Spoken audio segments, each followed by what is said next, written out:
I think any story that adds meaning or perspective to your life, I would consider to be a tale of our time.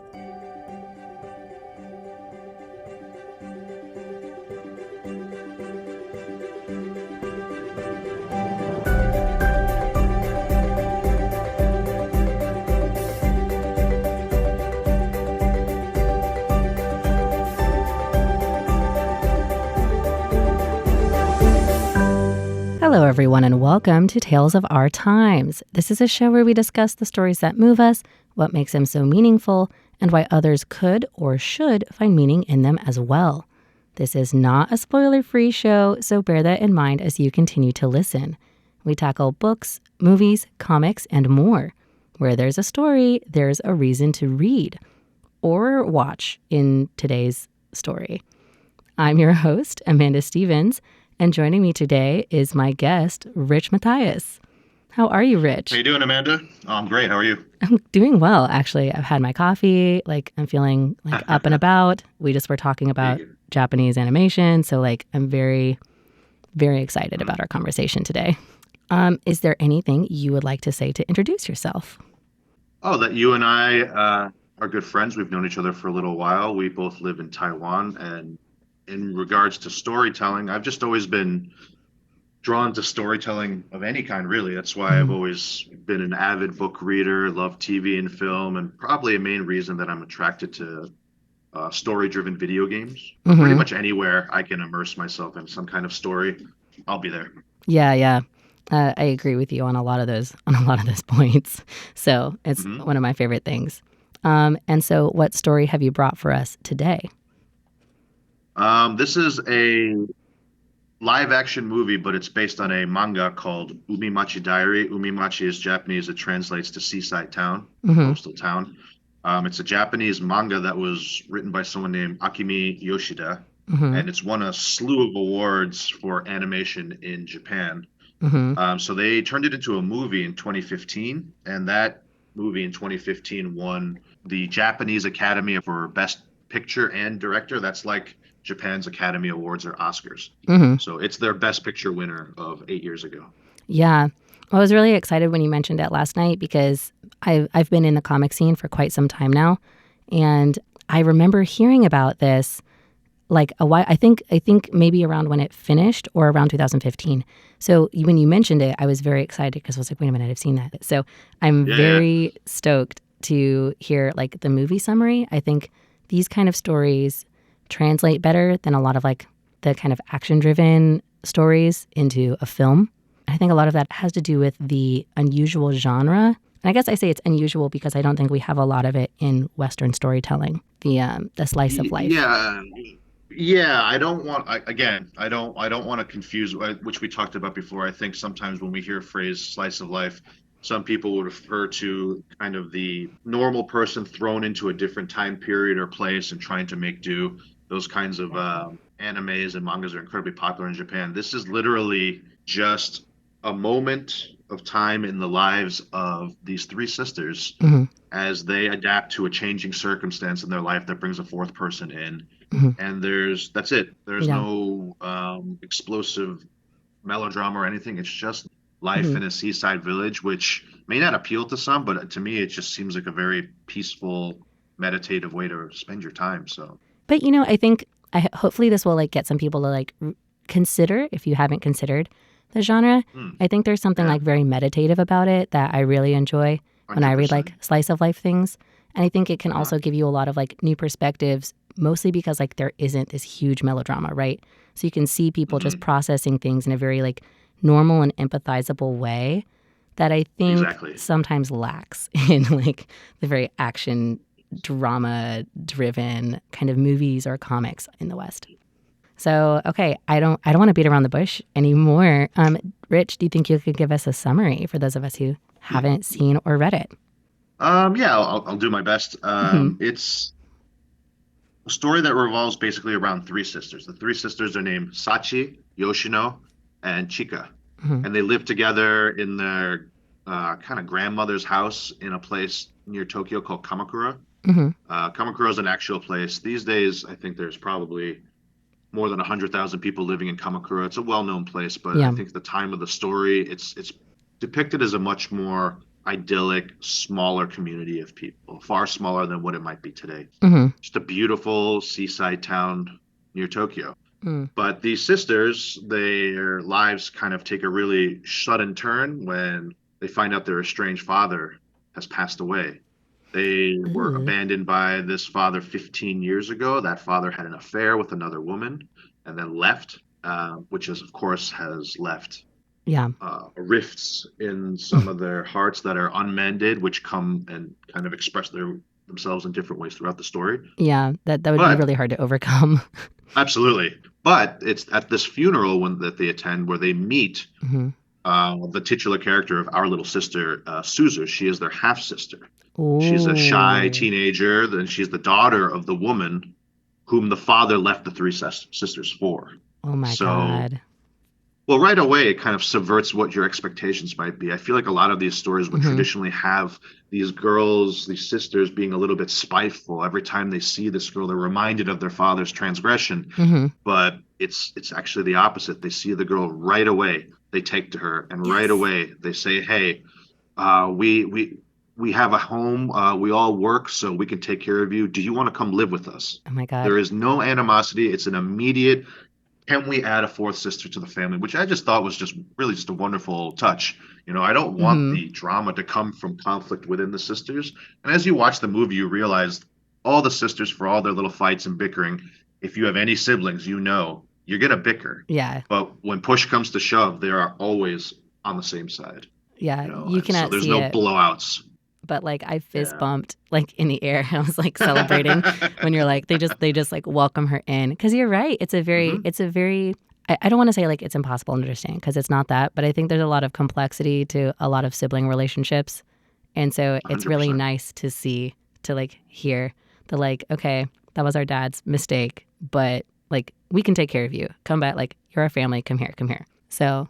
Yeah, to your point about that is their dad's mistake. Again, I know that you have some siblings, and our Mm, perspectives about things that have happened in the past are totally different based on whether we're the oldest or the youngest or how yeah. old we were when it happened. So, Mm-hmm. one thing that is a theme throughout the story is that the two younger sisters don't hold the same amount of animosity towards their estranged father because they were too young to Mm-hmm. really know or have built a relationship, but the Yeah. oldest has a deep memory of that loss. Yeah. And so even at the funeral, she says he was a kind and useless father. Like it's Oh, really harsh by Japanese standards to say that. yeah. Yeah. So she holds that. But anyway, Mm-hmm. these Mm-hmm. this girl, they accept her to live with them at their grandmother's house, and the sisters' personalities kind of begin to become Emerge. very apparent through their Yeah. little interactions. The oldest is, as you would imagine, the most responsible, probably the one who received the most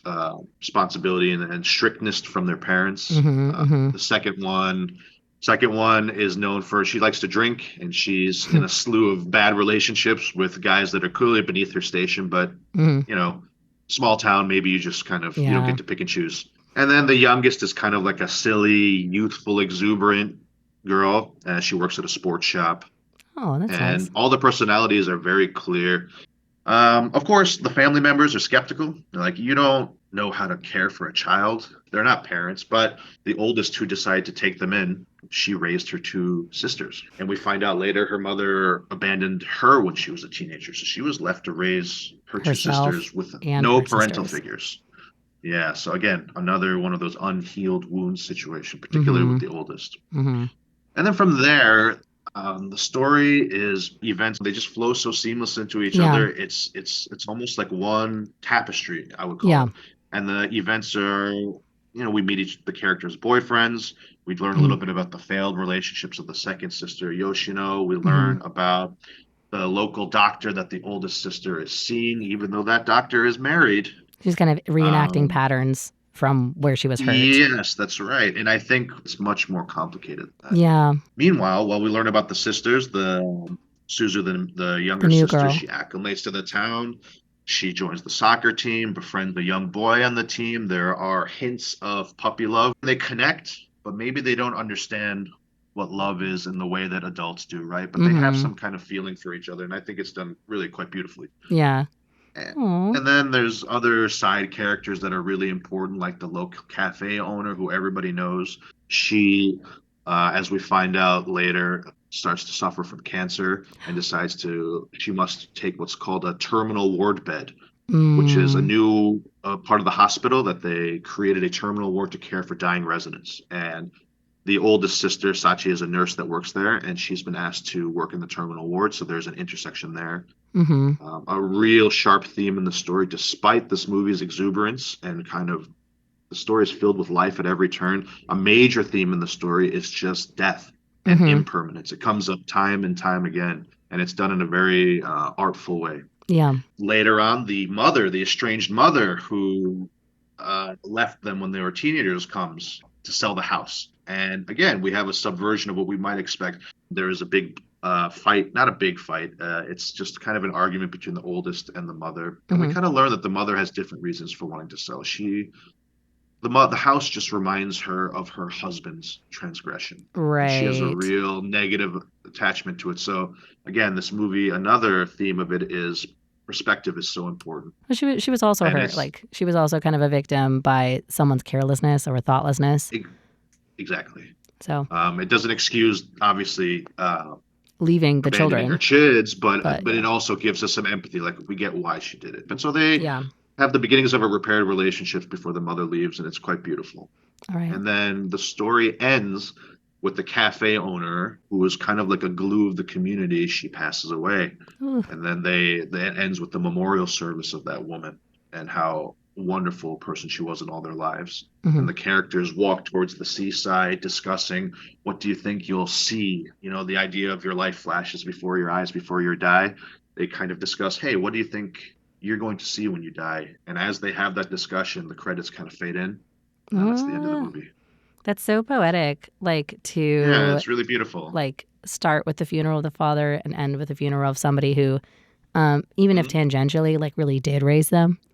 I really appreciate that in the story. Yeah, That the like, funerals are actually one of the reasons that the community comes together, and it's just kind hmm, of that death brings people together. That paradox is yeah. always it's done quite well in the story, I think. It sounds like there's a lot of like intersecting, kind of not intersecting, but I guess a lot of like really good foils and a lot of good like oppositional themes, right? So like life and exuberance and Hmm. death and loss and acceptance and Yep, forgiveness versus the hurt that yep, everyone has experienced. Like, yep. oh, I love this kind of story. It's very I've got chills. So, Oh, I hope you watch it soon and enjoy it. well then, what made you care so much about this movie? Like why did it really impact you? One reason is I think that despite the claim that this movie has received, I think most likely people outside of Japan, or at least outside the East Asia region, Hmm. won't have heard of this movie. And I thought I would try to introduce a film like this to an audience that wouldn't ordinarily be familiar with a story like this. Hmm. And also, it has a personal connection. My mother's Japanese, and she was raised in a small seaside town in an Oh. island off the coast of Tokyo. So it's a small island Hmm. off the coast of Tokyo. Only a few thousand people live on it. There's one main road that goes around the whole Oh island, one my god. stoplight on the entire island. Yeah. Everybody knows everybody. Yeah. And quiet one lane roads, just the constant sound of the ocean nearby, the smell of it, it's Hmm. everywhere. Just immense amounts of greenery. This coastal town is really just small. You can wander for quite a long time without ever even hearing the engine of a car. Yeah. And so I went to this place, this island, a few times in my childhood, and it just holds a really special moment or Hmm. just place in my heart, just because it's what I remember when I spent time with my grandparents, who have since Yeah. passed a long time ago. But the shops where everybody knows everyone, the character that I mentioned before, her The name cafe owner. was, yeah, Sachiko-san. There was a woman just like that. She ran a restaurant called Wow. Chibi, Hmm. which is like the small one or Yeah. whatever. And just like everyone would go to Sachiko-san's cafe to eat the fresh mackerel and her Hmm. amazing recipe, I would always go to Chibi to get the pot stickers and the fried rice. Yes, yes. Just a very distinct memory of it. So the movie is picturesque and idyllic, and it reminds you of a simple life Mm-hmm. which I think in the places that I've lived since my childhood, it's always in bustling cities. So Right. it's important that I bring myself back to some kind of simplicity. So there's that personal connection to me. I think also like the descriptions that you gave were very evocative. Like I found myself kind of nostalgic for places I've never lived, but places that I visited. And like in Mm, mentioning the simple life too, like the rewards of that as well. And like how you can find happiness in that. Because I think a lot of times people, like I'm going to say people like me who live in cities, like hmm. exclusively, like you can kind of get bogged down by like the slowness of life outside a city and like feel like, well, what Exactly. would I do? Like how would I spend my time? How would I ever like occupy myself? When actually like there's a lot to be gained from just like a peaceful, slow life in where it's not complicated. You just kind of do what you need to do. You do your job every day. You go out, you meet the people in the community and you find joy in that. So 100%. Just building connections with community shops and community locations. Have a conversation with the store owner says, I remember when you were only 5 years old and your mother came in and you two talked about this and you used to line up seashells on the table, or these kinds of conversations, and yeah. evoke these wonderful childhood memories that perhaps even you don't remember, but the Mm-hmm. local shop owner knows, as if Yeah. she's an extension of your own family. That's not something I've personally experienced, and I think it would be kind of a wonderful addition to anybody's life. Yeah. It's a very warm Yeah. feeling. So, Hmm. to expand that, then, why do you think that this should be considered a tale of our time? That is, that's a great question. Let me think about that. Well, the idea of connection is key.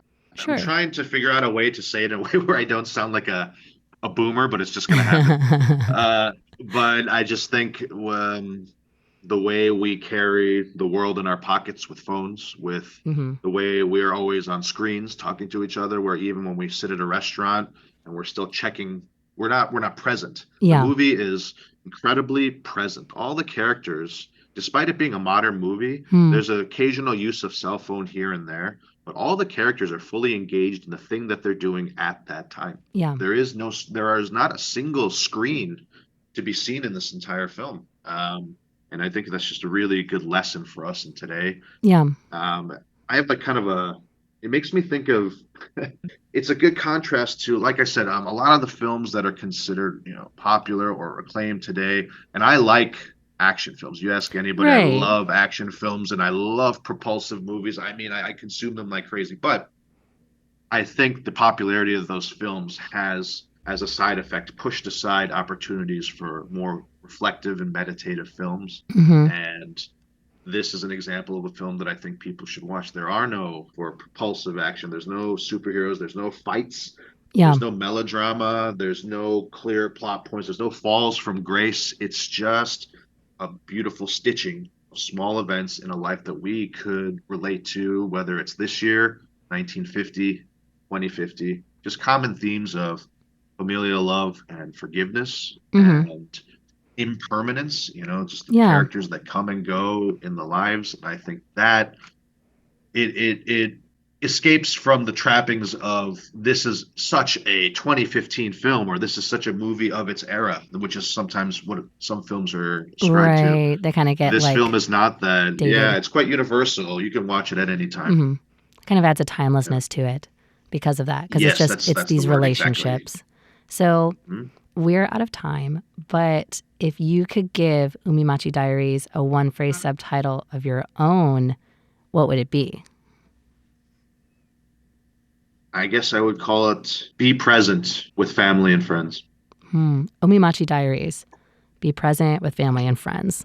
I think it's good. I think it's a nice kind of like button on like what we were talking about that we love about this kind of like film telling.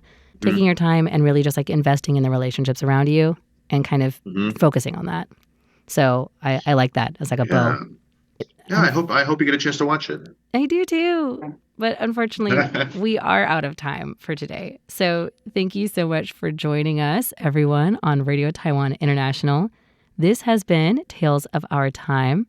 I'm your host, Amanda Stevens, with my guest, Rich Mathias. Thanks for joining me today, Rich. Thank you. And we have been discussing Umimachi Diaries.